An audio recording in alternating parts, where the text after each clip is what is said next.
O Senhor esteja convosco.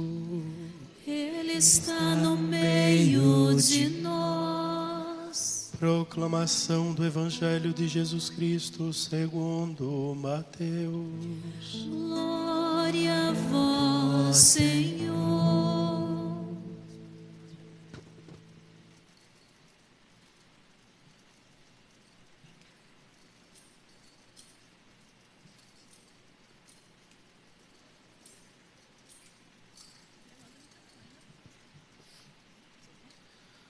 Naquele tempo, partindo dali, Jesus viu um homem chamado Mateus, sentado na coletoria de impostos, e disse-lhe: segue-me.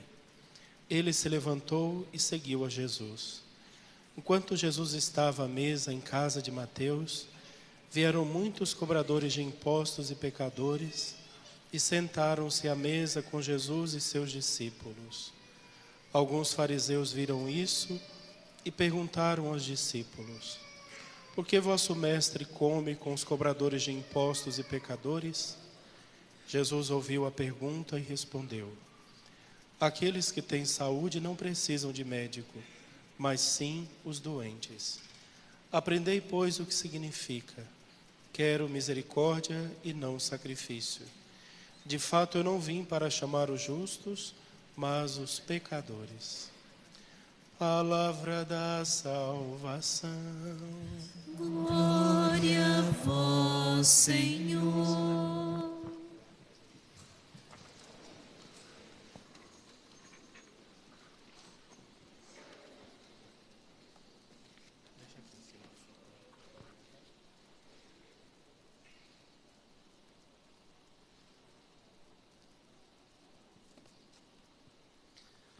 Queridos irmãos e irmãs, celebramos hoje o 10º domingo do tempo comum.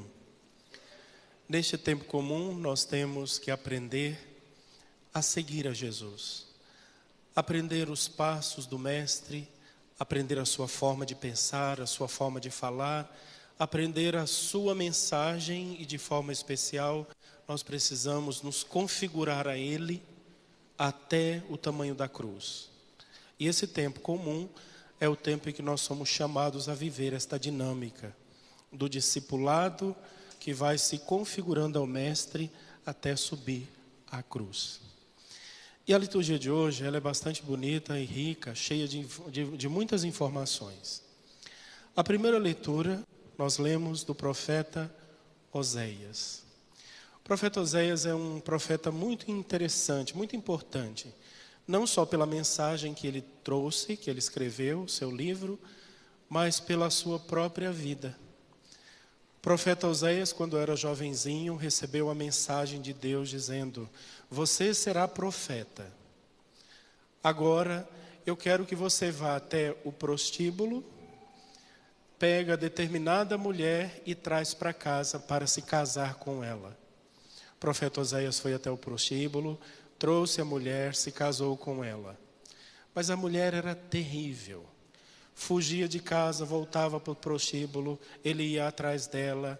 De noite, durante o dia, ele saía para trabalhar, ela voltava para o prostíbulo. Ele foi buscá-las inúmeras vezes. Ela ficou grávida e teve 3 gravidezes, né? Teve 3 filhos. Nenhum dos filhos era do profeta Oséias. Por fim, ela voltou de novo para o prostíbulo. Lá ela foi vendida como escrava e ele trabalhou vários anos juntando dinheiro para comprar a mulher de volta. Foi lá, comprou a mulher e trouxe ela de volta, né? Lá na filosofia, na teologia, a gente brincava dizendo assim, né? É o profeta mais chifrudo que existe, né? O profeta Oséias. E de fato era. E ele, no final da vida, uma vida completamente destruída por essa inconstância, por essa situação, essa sua situação, ele perguntava: Senhor, por que isto aconteceu na minha vida? E Deus respondeu ao profeta: porque é assim que o povo de Israel faz comigo. Eles se prostituem com outros deuses. E é por isso que reproduzi na sua vida a ingratidão que o povo vive e faz comigo. E o profeta Oséias, ele era um homem bastante forte nas suas palavras, bastante poderoso nas suas palavras. Ele conseguia fazer uma leitura muito boa da realidade que se encontrava, né? Então, quando foi que o profeta viveu? Ele viveu no ano de 750 a.C. O país de Israel havia se dividido em 2 reinos. O reino do sul, onde a capital era Jerusalém, e o reino do norte, que comportava a região da Galileia e da Samaria. O centro do reinado do norte era a Samaria. Era um período bastante próspero de alimentos. Eles produziam muitos alimentos ali à beira do mar da Galileia, tinha muita fartura. O povo da corte, né, as mulheres de forma especial, ele dizia que elas pareciam as vacas de Baçã. Baçã é uma parte baixa, próxima ao mar da Galileia, em que o capim cresce muito bem, e ali as vacas eram gordas e robustas. E eles diziam que as mulheres da corte também eram assim.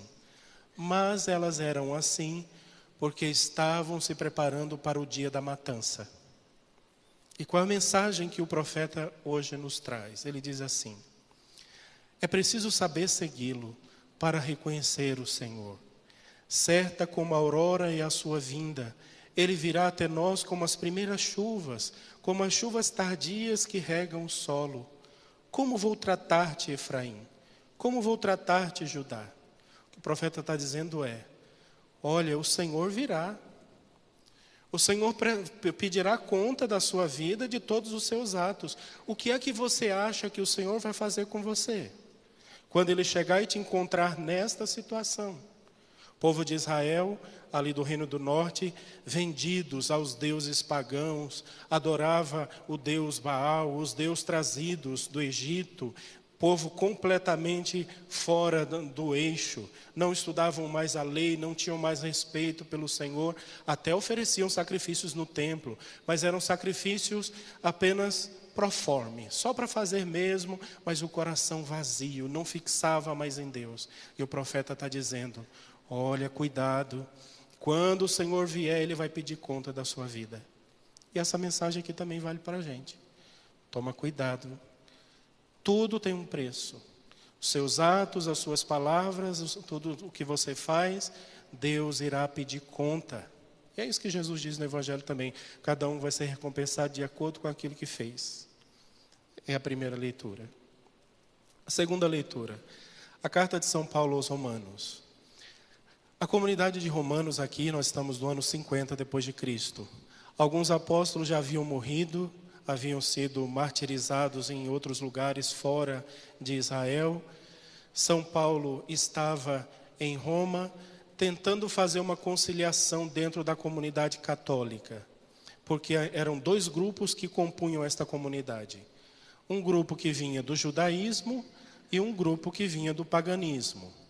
Os judeus, que eram mais fortes, e eles se acham, né, até hoje eles são assim ainda, eles se acham o povo mais especial da terra, porque Deus escolheu Abraão, porque Deus escolheu eles, que eles nasceram do próprio Deus, aquela coisa toda. Quando chegou na comunidade de Roma, começou a obrigar os pagãos a passarem primeiro pelo judaísmo para depois chegar no cristianismo. Então você tinha que primeiro fazer a circuncisão, fazer sacrifício, fazer um monte de coisas, depois se batizava e tornava cristão. Aí São Paulo chegou e falou assim: gente, para com isso. Que palhaçada é essa? Que negócio é esse? Não precisa disso coisa nenhuma. Aí ele explica dizendo: o que é que nos justifica? O que é que nos dá a salvação? A salvação que nos dá é a fé. Aí ele recorda dizendo assim: vocês lembram de Abraão? Contra toda esperança, ele firmou-se na fé. Abraão era um homem velho, não tinha mais condições de ter filho, já quase 100 anos. A sua esposa Sara já tinha mais de 80 anos.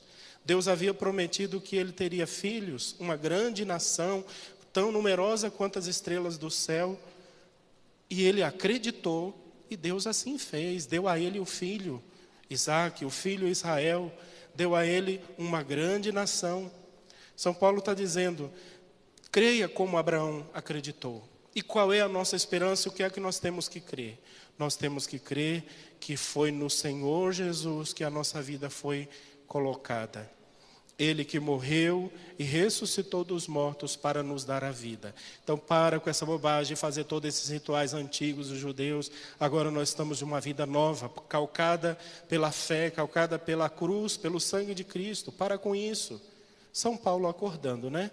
Aqui é importante a gente saber que a nossa comunidade cristã, católica, até hoje tem essas picuinhas. Vira e mexe a gente está numa confusão, né? Começou assim e vai terminar assim. Então essa mensagem, para que a gente tenha fé, acredite que é na ressurreição de Jesus que nós seremos salvos. É claro que isso implica uma série de coisas. E também o Evangelho. O Evangelho é bem interessante. É a vocação de Mateus. E aqui é ele mesmo que está escrevendo. E a gente pode até imaginá-lo falando as coisas, né? Mateus diz assim: partindo dali, Jesus viu um homem chamado Mateus. Era eu mesmo, Mateus. Ele estava sentado na coletoria de impostos. O Senhor passou e disse: segue-me. Ele levantou e começou a seguir. Mateus não contou nada extraordinário. São Paulo, por exemplo, ele conta que a conversão dele aconteceu de uma forma fabulosa. São Paulo estava indo para Damasco, no meio do caminho aconteceu uma teofania, uma aparição de Deus. Deus fez ele ver uma grande luz, ele caiu por terra, cego, uma voz que dizia: Saulo, por que me persegue? E depois daquele grande acontecimento, Saulo foi até a casa de um dos apóstolos, lá ele foi batizado, passou um bom tempo ali sendo educado, ensinado na fé, e depois saiu como grande pregador do Evangelho. Mateus está dizendo: na minha vida não teve nada disso. Ele passou e me chamou. Mas o que é bonito é, Mateus escutou a voz do Senhor. Escutou a voz de Jesus ainda quando ele estava sentado na coletoria. Ainda quando ele era ladrão, quando ele era bandido, ele era publicano. Um publicano quer dizer uma pessoa que rouba do Estado e que rouba do povo. Ele é o cobrador de impostos. Ele cobrava e tirava para ele, tanto do povo quanto do Estado. Era um pecador público. Quando as pessoas viam um homem desse, passavam por ele e cuspia na cara dele. Ele não podia entrar em determinados lugares, em determinados comércios, para ele conseguir comprar alimentos. Tinha que outra pessoa ir comprar em nome dele, e às vezes essa pessoa não podia nem se identificar que era funcionário de Mateus. Mas Mateus disse: ele passou e me chamou. E não só me chamou naquele lugar, ele foi até a minha casa e se sentou comigo à mesa. E ao redor de mim, como eram naturalmente meus amigos, estavam lá os cobradores de impostos, os pecadores públicos, estava toda aquela gentalha sentada lá na mesa. E o Senhor foi e se sentou no meio de nós. Ele sentou e começou a explicar as coisas. Mas aí os fariseus chegaram e viram Jesus sentado no meio de nós, e aí já começaram, né? Como que esse homem se senta com esse tipo de gente? Ele não é profeta coisa nenhuma. Se ele fosse profeta, ele sabia quem é essa raça aí, cobradores de impostos. Esse Jesus não tem nada a ver, esse homem não vale nada, ele não é profeta coisa nenhuma.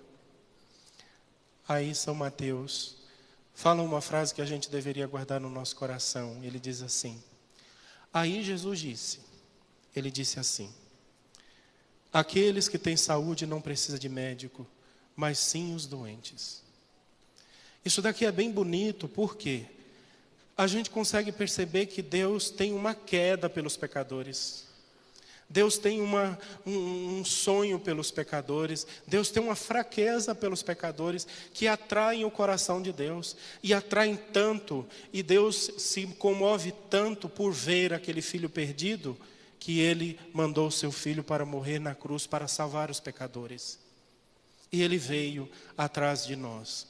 E não era só Mateus que era doente, todos somos doentes, todos precisamos de Jesus, todos precisamos dele, todos precisamos ouvir a voz de Jesus, todos precisamos estar com ele. E aí, quando você ouve a voz do Senhor, você se senta com ele, faz a refeição com ele, e ele se torna seu amigo, aí as coisas mudam. Mateus, depois daquele encontro, não continuou cobrador de impostos. Ele largou tudo e foi atrás de Jesus. Foi seguir Jesus. E ele fez isso por quê?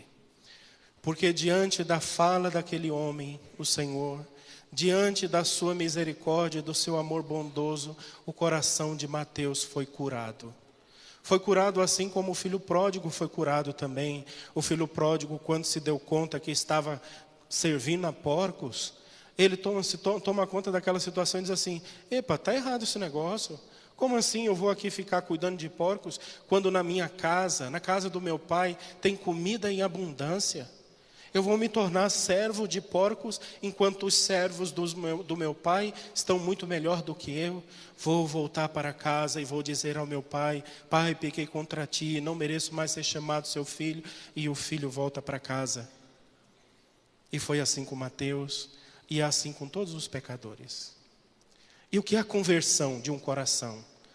A conversão não é quando a pessoa se dá conta de que existem os 10 mandamentos e que ele tem que cumprir um por um, senão ele vai para o inferno. A conversão não é quando a pessoa ela se torna um herói, trabalha valorosamente até se tornar uma pessoa grandiosa e aí ele consegue estar de pé e tal. A conversão não é isso. A conversão é quando a pessoa enxerga o coração do Pai, enxerga o coração de Deus, enxerga o quanto é amado, o quanto é querido, enxerga o quanto o Pai o amou. E diante daquele Pai, diante daquele coração amoroso e misericordioso, ele diz assim: não é justo tratar Deus desse jeito, sendo que Ele me trata com tanto amor. Uma pessoa convertida é uma pessoa que sabe o quanto foi amado por Deus. Enquanto ele não descobrir esse amor, ele vai continuar o velho Mateus, sentado na banquinha, vivendo a sua vida, fazendo as suas coisas, os seus roubos, as suas mentiras, as suas falcatruas, as suas inconstâncias, as suas traições. Enquanto ele não descobrir o amor, ele jamais será convertido. Hoje o Senhor nos chama a olhar o coração do Pai e dizer, como tantos santos da igreja disseram: eu não vou mais pecar, eu não vou voltar mais para essa vida degradante, porque Deus não merece isso de mim. Isso é conversão.